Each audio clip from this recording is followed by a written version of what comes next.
Calling this hearing to order. For the record, my name is Kenzie Bach. I'm the District 8 City Councilor and also the Chair of the Council's Committee on City Services and Innovation Technology, joined here today by my colleague, Councilor Erin Murphy, at large.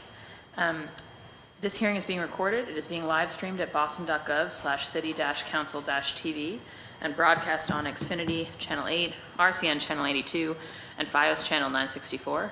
You can send written comments to the committee email at ccc.csit@boston.gov, and those will be made part of the record and available to all councilors. We'll also be taking public testimony at the end of the hearing. So if you're here in the chamber and you want to sign up, please just sign up on that sheet in the corner to let us know you want to testify. And if you're looking to testify virtually, please email Shane Pack at shane.pac@boston.gov, shane.pack@boston.gov, for the link, and your name will be added to the list and we'll get you the Zoom link. Today's hearing is on docket 0407, message in order for your approval. In order at the recommendation of the Chair of the Board of Election Commissioners, I hereby transmit for the approval of your honorable body an order fixing the date of the preliminary election for this municipal year as September 12th, 2023. And we'll be joined here today by Commissioner Anita Tavares, our Commissioner of the Boston Elections Department and Chair of that board, and then Sabino Piemonte, Head Assistant Registrar of Voters for the Boston Election Department. So we're delighted to have them here. For folks' reference, there's a sort of date, a default date for the preliminary election set by the charter, and so the goal here is to have an order that actually shifts that a little bit earlier. I will let the Elections Department explain why, but that's kind of the business here today. And I also had a clarificatory amendment that I'm proposing to the language of the order, but it's really just to make sure that it means what we intend it to mean. So it's not a change in intention, I think. But before I go to Commissioner Tavares, I just want to give my colleague, Councilor Erin Murphy, a second to say a word if you want to say anything. I'll just be brief. Thank you, Chair. And thank you for being here. I know how much behind the scenes goes on during election season, and with the municipal and state, some people don't realize, but you're always in election cycles downstairs in the election department. So just thank you for all you do, and hope that this meeting will clear up the date that we definitely want to move it forward so there's more time in between the primary and the final election. And all of the changes, we know that mail-in ballots and other ways people are voting is changing quickly, but we want to be on top of that and make sure that our dates match up to make sure the most people are able to vote with the most ease. So thank you for being here, and I look forward to the hearing. Great, thank you, Councilor Murphy. And I do have an absence letter from Councilor Louis-Jean, so I'll read that into the record at the end of the hearing. But without further ado, I'll pass it over to Commissioner Tavares and Sabino just to walk us through the proposal. Okay. Good morning, Chair Bach and Councilor Murphy. Thank you for inviting us here today to discuss docket number 0407, an order for your approval to fix the date of the preliminary election for this year's municipal year to September 12th, 2023. As you are aware, according to the city charter, the preliminary municipal election would fall on Tuesday, September 26th, and the general election would take place 6 weeks later on Tuesday, November 7th. In 2022, legislation was passed to make vote by mail a permanent measure in the state, and also to provide municipalities with the option to provide in-person early voting in municipal elections. In order to continue to build upon all of the work that we have done to increase voter access, we would like to keep both of these options available for the fall elections. However, in doing so, there are some administrative processes that we need to take into account when preparing for the upcoming elections. One being the preparation for, or ballot preparation for the November election cannot begin until after the certification of election results, which would take place on October 3rd, which would then need to be followed by a ballot position drawing before we can even submit names to a vendor to begin printing our ballots. And we estimate, even with a rush delivery, that the earliest we would be able to receive ballots would be during the week of October 16th. and that leaves us with only 3 weeks before the November election. And even once we receive the ballots, we still need to review those ballots, and we need to prepare the ballot mail kits for any voter who has requested a vote by mail ballot. So in moving the election date, we feel that this will ensure that our department not only has a sufficient amount of time to prepare in between elections, but it will also ensure that voters have the optimum opportunity to both receive and return a vote by mail ballot. Thank you. Great, thank you so much. And Sabina, did you have any opening comments to add? I echo all of her concerns. Great. So yeah, a couple of comments and questions from me. So one thing is just so I think obviously it's important to all of us, as Councilor Murphy alluded to, and you did, right? We want to promote greater access to the ballot. I think that the Boston City Council is broadly, strongly in favor of the changes that have been made to make it easier to vote, right? The mail-in balloting, the early voting, and so recognizing that there's some procedural changes that have to accompany that makes good sense. I think that, well, I'll come back to that. I think I would love to hear a little bit from you guys, just confirming that, well, obviously there's an urgency to produce a calendar for the upcoming election ASAP, and so we're seeking this order that's just about this year. It does seem like the challenges that you described, Commissioner, are going to be ongoing challenges, because we don't expect ballots to start getting printed more speedily. So can you actually speak to that now just a little bit? Like, would the Elections Department anticipate that you guys might come back and we have a conversation about a longer term fix to this?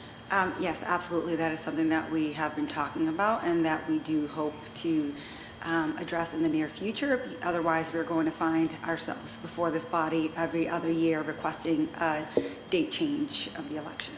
And just to be clear, the structure of the state elections is not problematic in the same way? It is not problematic in the same way because they still have to meet the federal requirement to submit UOCAVA ballots 45 days before an election. So they work off of that when setting their election date. So that is not an issue. I see. And I thought, I might be crazy here, but I thought that at least with special elections that there was a very tight, like a 4-week window between the primary and the final. How do we deal with that? For the special election, it might be a tighter window for them, but again, they don't have the same requirements for UOCAVA ballots because it's not a federal election. I see. Okay, got it. And sorry, that phrase you're using, UOCAVA? Uniform and Overseas Absentee Voting Act. Oh, got it. Got it. Yes. Okay. So I see. So for federal ballots, you've got to, because you're doing that, there's a 45-day thing. For the state, for the state, a state special election, obviously this is on my mind because we've all seen in the news that we are anticipating having, well, I would personally hope, one, that united both districts, but on the same date from a ease of processing perspective. But so I guess part of what I'm curious about is how do you guys handle that situation when there's a special, there's a primary, and then there's a final 4 weeks later? We do the best that we can, and again, we will make whatever date work, whatever the law requires us to do. We will make sure that we meet every single deadline and transmit all these ballots in a reasonable time frame according to the work that we have to do. However, we want to make sure that the voters get the amount of time needed to transmit these ballots as well. So again, we will make it work when it comes to the special election and turning those ballots around. Again, it's a smaller volume to work with when you're working on just certain districts as opposed to managing the entire city. We anticipate that we'll get a much larger request, which is going to be a much larger workload and a longer time frame for turning things around. Got it. Yeah, makes sense. And then just for my colleagues' reference, there's some amending language that I put forward that you should have a copy of, or hopefully Councilor Flynn, President Ed Flynn has also joined us from District 2, which is just that in the current order, it says that all the deadlines will remain unchanged, which I think is the right approach. So the idea here is that we're moving the prelim up 2 weeks because of your ballot printing challenges, but there's no reason to force people to have to get their nomination papers in 2 weeks earlier, to force them to decide whether they're withdrawing their name from the ballot 2 weeks earlier. Like, those things are not linked in terms of the time, like the time that you guys need for processing, but they are linked in the statute, because the statute sets every date for those deadlines off of the preliminary election. So the statute will say things like, I pulled up an example, and I know the commissioner knows this is more for the purposes of folks at home. So for instance, in our charter, it says, it's talking about nomination, state petitions, and it says, no such petition shall be issued before the 21st Tuesday preceding the preliminary election. So like all the language is phrased that way. And so the intent of this order is to move the preliminary election without moving the entire cascade. And my only concern was that if we just said they remain unchanged, since technically the dates aren't set yet, what could be remaining unchanged is that description of the relationship, which would then move them. So it's a very technical point, but I think we just so I added a little bit of verbiage just to be clear that we're leaving all these deadlines as though the prelim were on September 26th, even though we're moving the prelim up to September 12th.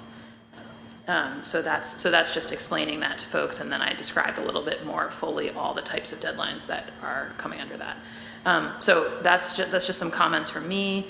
I'll go to Councilor Murphy and then Councilor Flynn and finish up with any follow-up questions. Thank you. And thank you for your explanation. I have a question actually for the chair, if that's okay. Knowing that we are waiting, because when you look on the Boston election website, it still shows the 2021 dates for this upcoming municipal election, knowing that we need to this hearing is going to let us set those dates for 2023. If you could explain to me why you wouldn't want it to continue to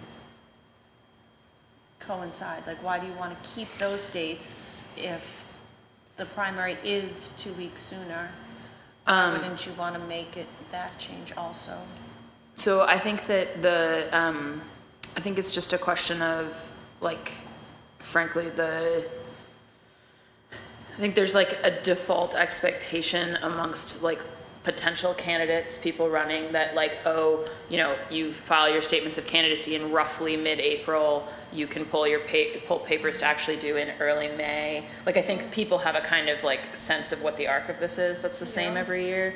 And if we were to move them up, then it would be you need to file your statements of candidacy in early April. It just shifts the whole thing. And I think that if the two things were yoked, that would be one thing. But the reason that all those deadlines, the early July pull your name off the ballot deadline, is well in advance of when they need to print the ballot, so the constraint isn't there. So to me, part of democratic access is giving people the maximum time that is consistent with holding a election to make these decisions, pull papers, seek nominations and stuff. And so artificially pulling the deadline up when we don't have to. All else equal, if they didn't have the ballot printing challenges that they have, I would be sitting here saying we should not move the prelim up, because I think that even, just more time for people. Also, frankly, just with the rhythms of the seasons, I think it's worth acknowledging, all else equal, later in September is, in my mind, better in Boston, because more people are back, on the student side, there's just a lot of, but at the same time we really want to be able to print the ballot. So that's my sense, is that okay, we have an urgent reason to move the order, to have the order move the prelim, but we don't have a compelling reason to move these other dates up on people, and so that would be the reason to leave them. Do you have other questions for me? No, just knowing that the window that you set does have times between each of those deadlines. So it either stays in that same frame and moves, or it stays. I mean, it's somewhat relevant, but if you pulled papers sooner, you would have the exact same amount of time to get your nomination signatures into all of the dates. The space between the dates would stay the same. They would just start 2 weeks earlier also, if we were to keep the distance between the primary and those dates. If it was going to shrink it by like 2 weeks, saying that, you will have 2 weeks less now to get signatures to qualify to be on the ballot, I absolutely would agree that we should not let that happen. But if the time to pull papers and get nomination signatures and then certify them on their end stays the same, the distance between that. I hear your point. I think that, to me, I think that when we talk, as we alluded to a minute ago, about like permanent changes to the schedule to allow for mail-in voting, it might be reasonable at that juncture to have a conversation about, do we want to like permanently shift everything up? I feel, and this is sort of just like small d Democrat me, like in the world of politics of the city, people have a set of expectations about when these things happen, and I feel like we have a good reason to move the prelim with the order. I don't feel like we have a good reason for everybody who's kind of thinking, am I gonna challenge in these races, like any of that kind of stuff, that we sort of pull that deadline up on them 2 weeks. I just don't. I think that but I hear your point on like, we could have a conversation that says, hey, if it's always going to be the second week of September instead of the 4th, maybe we should be saying people, can start pulling papers in early April. But I would be hesitant to make that kind of shift on people at this date for this year. Yeah. Councilor Flynn? Thank you, Madam Chair, and thank you to the panelists for the important work they're doing at the election department. I apologize for being late to this important meeting. And I apologize if I ask a question or a comment that has already been discussed. So a couple issues that I wanted to focus on would include, as both the chair mentioned and as Councilor Murphy mentioned, we have at least 2 legislative races coming up, including the South End area and the West Roxbury area, in the interest of saving money and supporting the election department. They do a tremendous job. But these two elections, special elections, they'll be on the same date, obviously, right? Keeping our fingers crossed, that's what we're hoping for. Would there be an added expense if we had them on different dates? So basically you'd have 4 elections within like 30 days or 60 days apart from each other. But that'd be an added expense, wouldn't it? Yes, it would be. How much would that be? We don't have a total at the moment. We can pull together an estimate for you. Yeah, I'd like to know what that added expense is. I think we owe it to the taxpayers and to make sure that their money is accounted for appropriately, that these 2 elections would be held on the same day. That only makes financial sense, economic sense, but also supporting the election department in the team there. So who would we need to work with at the State House, state legislators? Who would we need to work with to express our opinion that it's in the interest of transparency, it's in the interest of good government to have these elections on the same day? Maybe the Speaker of the House, perhaps. It's my understanding that that is the goal, is to, given the time frame that the 2 candidates have announced, that they would hold both elections on the same day. I believe that's the goal. Could I ask the chair a question or a comment? To the chair, are we recommending that these elections be on the same day, or is there a way for us to weigh in to legislative leaders that these should be on the same day. Maybe a letter from the chair or for the body. I don't know. I'm just kind of thinking out loud.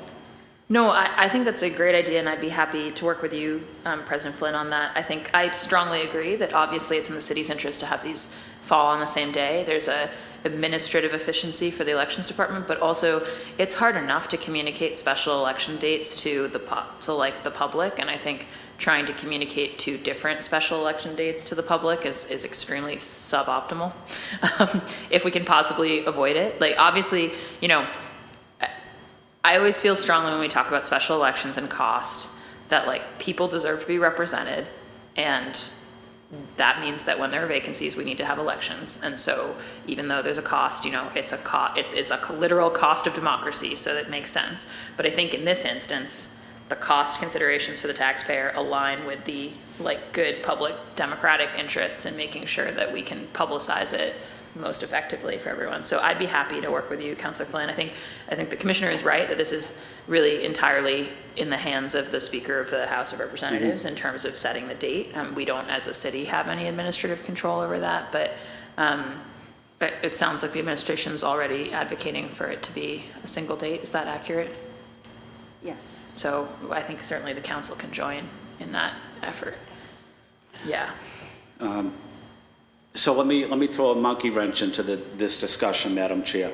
Why wouldn't, we're almost in the 1st of March, why wouldn't we have no special election and just have those two elections in West Roxbury and the South End follow the city council elections? I don't know if we're depriving constituents of an elected official by having the election in September and November consistent with the city council, maybe the swearing in for the legislators in November. But if you think of it, the residents of West Roxbury and the residents of the South End, I'm not recommending, I don't want to deprive anyone of a legislator, certainly, but they'll be voting, they'll go to the voting location 4 times in like 6 months, because they'll vote in the primary for state rep, and then they'll vote in the general election for state rep, and then further down the road, they'll go to the preliminary for city council in September, and then the general election in November. So basically 4 times from May to November. Yeah, I mean, I think that, so I think there's two answers to that question. One of them is simply that the city and state, the actual statutes just kind of, we don't like acknowledge each other's elections, in the sense that in each case, like the state statute says, oh, if a state election is close, then don't have the special and wait till the state election. But they don't treat municipal elections that way. And I'm sure, as you remember, you know, when Senator Boncore left, we had that election that we ended up having the state election kind of like a month after the city mayoral elections. And I think a number of us had felt like the timing could have been coordinated such that people were voting on the same day, but the State House hasn't made any practice of kind of considering the municipal elections as a context for their specials, which I think you could argue that point for sure, but that's just been their approach. And then I think the other point, to be fair, is that the State House usually does considerable business in July, so I think like, you know, it would be, and especially the last 2 weeks of July. So it's not crazy to want somebody to get in. Like, I think that I don't know what schedule the Speaker of the House might set, but it seems as though it seems as though there's a good prospect that they could get somebody in before the latter half of July, when there's quite a lot of legislating usually. No, that's a good answer. Thank you, Councilor Bach. And my final question or comment is something I've worked on for a number of years, actually, with the chair as well. So these special elections for state rep and upcoming Boston City Council elections in September and November. With the advanced technology, with the leadership of Councilor Bach and my colleagues, every military person overseas now has the ability to vote in a special election, regardless of when it is, or a city council election, September, November, voting overseas and having no issues with ballot access. Is that accurate?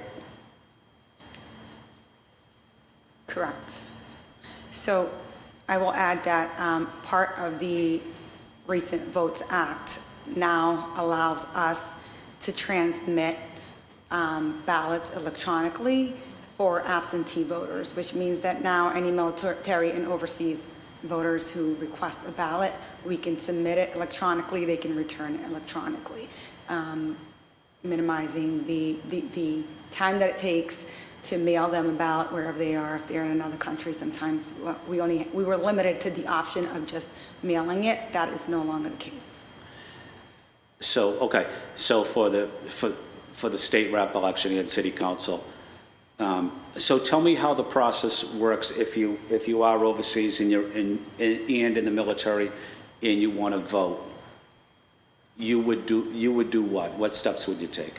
They first have to request a ballot, just like anyone else has to request a ballot. The state is building an online portal that they can use for requesting a ballot, or they can submit a paper application, or simply email us requesting. Oh, they could just send a general email asking to vote, and then a ballot will go to their email address, I guess. Yes, we will gather all the required information. Sometimes it requires a bit of communication back and forth, but as long as we have a signature from that voter, if it's a typewritten signature or wet signature from that voter requesting one, we would find out whether they want to receive it electronically, their preferred method, and that's what we would use to send.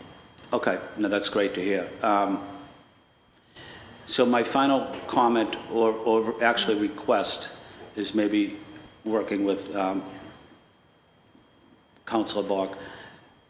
Can we send out whether it's a press release, a statement, or tutorial to voters, but especially to overseas voters in the military, on this process and what they specifically need to do if they want to vote for state rep in West Roxbury or the South End, if they want to vote for city council in September, November.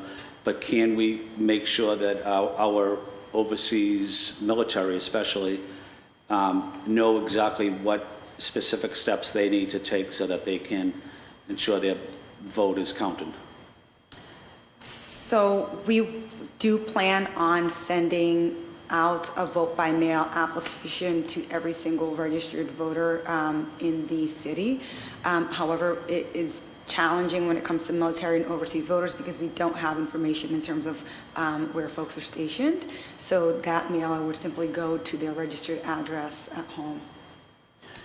But we could publicize something on social media for overseas military.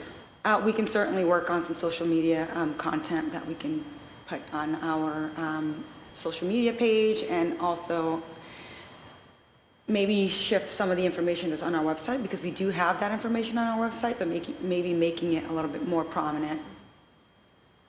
Well, thank you, Commissioner. Thank you, Sabino. And want to say thank you to your dedicated professional team. They do an outstanding job downstairs, and we're proud of them. So, Madam Chair, I have no further questions. Great, thank you, President Flynn. And Commissioner, it seemed like you had something to say when we were going back and forth on the special. Did you want to? Well, I was just going to touch on there are some challenges with running state elections and municipal elections simultaneously, because then we would be running a dual election. And there are challenges there because now we're required to have 2 sets of everything. That means we're running 2 different voting lists at the precincts. We are mailing out 2 sets of ballots for anyone who requests the ballots. They have to be clearly labeled. We have to make a clear distinguishment between the 2 sets of elections. So it can get very challenging to run a dual election, so I just wanted to flag that. So you're saying that you actually can't put state officials on the same ballot as us? No, it would be two separate Oh, ballots. I never knew that. Oh, that's, Yeah. because, well, I knew the primary versus preliminary distinction, but I didn't realize that you couldn't just have nonpartisan and partisan races on the same final. That's, okay, well, that's good to know. Seems slightly insane, but it's good to, Change that. but it's good to know. Well, I think we'd have to change that at the state level probably, right? Okay, and just one just thing I wanted to say for the record, I sort of said it at the front, but I do think it would make sense for the council to entertain, and I would certainly be supportive of a home rule petition to kind of more permanently adjust the election calendar to sort of work with mail-in balloting. I think, it was awkward when the state hadn't made it permanent yet to kind of contemplate doing that, but now that the state did pass the Votes Act, I feel like we kind of know what we're working with. And it also seems to me like, since we're just doing this one-off now anyways, and so we have a little bit of time to figure that out, like, it seems to me like using that home rule petition to also streamline a few of the weird things in our charter about like the nomination paper layout and various things that I think we've all like lived with for a long time. It feels like it would make sense to send up one kind of like, we all agree we're just fixing these things kind of home rule petition. So I just wanted to flag that. I don't know if you guys have any. Those are definitely things that we've been talking about as well, and hoping that we can all address all of that at one time. Yeah, I just think that would be, because I think it's like, it's just an easy, I think if we send it up as a bunch of different home rules, like it could just sort of languish. But I think if it's like, here's our election act, right, and just ask the State House to stand with us on it, I think we could, most effectively move that forward. Councilor Murphy? Oh, yeah, sure. Go ahead, Councilor Flynn. Could I just briefly, I don't mean to interrupt, could I just respond to your comment? So is there something we're sending up to the State House, or is that just like a consideration or something that we need to at least have a discussion on? So it's more, Councilor Flynn, we discussed this just before you arrived, which was basically that, so obviously they're asking to move the prelim date 2 weeks earlier because of the mail-in voting problem. If we don't make a permanent fix, elections is gonna have to come to us every year and ask for this change. And so the suggestion is that at some point, we need to actually ask the state to just let us permanently adjust this schedule so that it makes sense with with early voting and mail-in, which are here to stay. Mm-hmm. And then while we're doing that, some of the ancient things on the nomination form that they can't change because they're written into the charter might be like the type of thing that I was saying, also want to change in kind of like one streamlined petition. Madam Chair, I think that's an excellent idea, and I think you're the right person to do it also. Well, in partnership with the elections department, I think Commissioner Tavares and Savino have lots of good ideas on this, I imagine. So yes, but I am certainly saying that I and this committee, we're happy to work with you guys on that. So, Councilor Murphy, did you have anything else you wanted to add? Thank you. No. Okay, great. I will be recommending passage of this order with the modified language that I put before you. Commissioner, any final words before I check on public testimony? We just thank you all for all of your support. You guys are always very supportive of elections, so I just wanted to say thank you for that. Well, elections are very important to all of us. Before actually I let everyone go, I need to read just this absence letter from Councilor Louis Jen and check. Do we have any public testimony? All right, so there's no public testimony signed up. If you're trying to get in, make sure to sign the sheet. All right, so this is a letter to me from Councilor Louis Jen, re absence for hearing on docket 0407. Dear Committee on City Services and Innovation Technology, I regret to inform you that I will be unable to attend the Committee on City Services and Innovation hearing on docket 0407, a hearing regarding an order from Her Honor the Mayor fixing the date of the preliminary election for this municipal year as September 12th, 2023. I respect the request of the Elections Office for adequate time to thoroughly process all early vote ballots cast. Their work is important to accessible vote participation, whether that be early in-person voting or vote by mail. At the same time, communicating to both voters and candidates the date of the preliminary election and any other important dates that change or do not change in a timely manner is incredibly important. I hope that upon passage of this order, the Elections Department and respective municipal offices will publicize this change widely to ensure voters across the city are made aware. My staff will be attending, and I will thoroughly review the video, hearing minutes, and public testimony. Should you or any member of the public have any questions or concerns, please do not hesitate to reach out to my office directly at 617-635-4376 or at ruthc.louijen@boston.gov. Sincerely, Ruth C. Louijen, Boston City Councilor at Large. Thank you to Councilor Louijen for that, and that actually reminds me of a question, which is, so presuming that I make this recommendation that the order pass at Wednesday's meeting, and presuming that my colleagues support it, and so you guys have a passed order, what's your expectation for the timeline on which you could provide people with a full calendar for the upcoming municipal election? Immediately after? Yeah, I think we were just waiting for this before we publicize the election calendar. Great, so even by like the end of next week, it could go out. Yes. Great, that's fantastic to hear, because yes, I think, strongly agree, we want to get those dates, out for people. It's just it's important with these things for there to be like as much widely accessible information. I think we never want to feel, especially those of us who are incumbent elected officials, like we kind of have the inside track on like when deadlines are going to be. So I think it's very important to, even though they're all technically in the charter, if you count the Tuesdays, but I think it would be great for the public to really get those out there. Absolutely, and we're ready. We're ready to move, and we're ready to start the work for both elections, I guess. Great, awesome, yes, and then Councilor Flynn and I will follow up about our support for a unified special election. All right, thank you. With that, I think seeing no public testimony, thank you to the Commissioner and Sabino and my colleagues. This hearing of the Boston City Council's Committee on City Services and Innovation Technology is adjourned. Thank you.